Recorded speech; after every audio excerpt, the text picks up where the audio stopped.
Hello అండి, welcome to foodie and travel by Battu. ఈరోజు మన ఛానల్లో స్పెషల్ ఎమా దాచి. ఈ వీడియోలో నాకు తెలిసింది ఏంటంటే ఇది దీపికా పాదుకోన్ ఫేవరెట్ డిష్, అలాగే భూటాన్ నేషనల్ డిష్ కూడా. సో మనం ఈరోజు ఇది ట్రై చేసి చూద్దాము.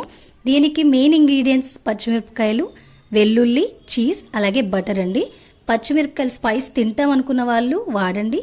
ఒకవేళ స్పైస్ తినము, పచ్చిమిరపకాయలు వాడతాం అనుకుంటే లోపల గింజలు తీసేసి యూజ్ చేయొచ్చు. లేదంటే పచ్చిమిరపకాయల ప్లేస్లో మీరు క్యాప్సికమ్ కూడా వాడొచ్చండి. అలాగే బటర్ ప్లేస్లో ఆయిల్ కూడా వాడచ్చు. ఫస్ట్ కొంచెం బటర్ వేసి అది కొంచెం వేడెక్కాక వెల్లుల్లి వేసుకొని కొంచెం బ్రౌన్ కలర్లోకి వచ్చేదాకా ఉంచేసి పచ్చిమిరపకాయలు అయితే వేసుకోవాలండి. మేము స్పైస్ ఎక్కువ తింటాం కాబట్టి పచ్చిమిరపకాయల లోపల ఉన్న గింజలు అయితే తీయలేదు. మీరు దీనిలో ఇంకేమైనా వెజిటేబుల్స్ యాడ్ చేసుకోవాలంటే కూడా లైక్ టమాటా కానివ్వండి, లేదంటే ఉల్లిపాయలు అవి కూడా మీరు యాడ్ చేసుకోవచ్చు.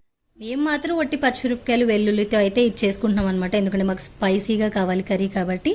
సో నేను కొన్ని నీళ్ళు పోసుకున్నాను. నీళ్లు కూడా మన కన్సిస్టెన్సీ ప్రకారం వేసుకోవాలండి. అంటే చారులాగా కావాలంటే కొన్ని నీళ్ళు ఎక్కువ పోసుకోవచ్చు, లేదు మీడియం థిక్నెస్ లేదా ఎక్కువ థిక్నెస్ కావాలనుకుంటే వాటర్ తక్కువ పోసుకోవచ్చు. నేను మీడియంగా అయితే పోసుకున్నాను, నాకు కొంచెం మీడియం థిక్నెస్ కావాలనేసి. సో ఇది ఒక మరుగు వచ్చేసింది కదా. ఇప్పుడు మన మెయిన్ ఇంగ్రీడియంట్ వచ్చేసి చీజ్ అండి. నేను చీజ్ స్లైసెస్ వాడాను. లేదు మీ దగ్గర ప్రాసెస్ చీజ్ లేదా మోర్జిల్లా చీజ్ ఉందంటే అది కూడా మీరు యూజ్ చేయొచ్చు.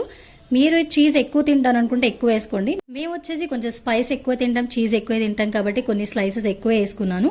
సో ఇది చీజ్ స్లైసెస్ వేసిన తర్వాత కొంచెం మిక్స్ చేసుకోండి. మిక్స్ చేసుకొని మీకు కావాల్సిన థిక్నెస్లోకి వచ్చిన తర్వాత స్టవ్ ఆపేసుకొని వేడివేడి అన్నంలో ఈ ఎమా దాచి ట్రై చేసి చూడండి. ఖచ్చితంగా మీకు నచ్చుతుంది. అలాగే నెక్స్ట్ టైం మళ్ళీ చేసుకొని తింటారు, అంత బాగుంటుంది టేస్ట్.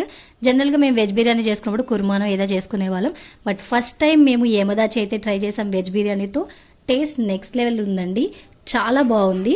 సో మీరు ట్రై చేస్తేనే మీకు టేస్ట్ తెలుస్తుంది. సో లాస్ట్లో కొంచెం మిరియాల పొడి చల్లుకున్న, అది ఆప్షనల్. సో మీరు ట్రై చేయండి, ఖచ్చితంగా మాకు కమెంట్ చేసి చెప్పండి టేస్ట్ ఎలా వచ్చింది అండ్ దేంతో ట్రై చేశారనేది కూడా చెప్పడం మర్చిపోవద్దు. వీడియో మీకు ఎలా అనిపించింది, నచ్చింది కదా? నచ్చితే లైక్ చేయండి. అలాగే మన ఛానల్ని సబ్స్క్రైబ్ చేసుకుని నోటిఫికేషన్ సింబల్ మీద క్లిక్ చేయడం మాత్రం మర్చిపోవద్దు, అది మ్యాండేట్ అండి. ఎందుకంటే మేము కొత్త వీడియో పెట్టినప్పుడల్లా మీకు అప్డేట్ అయితే వస్తుంది.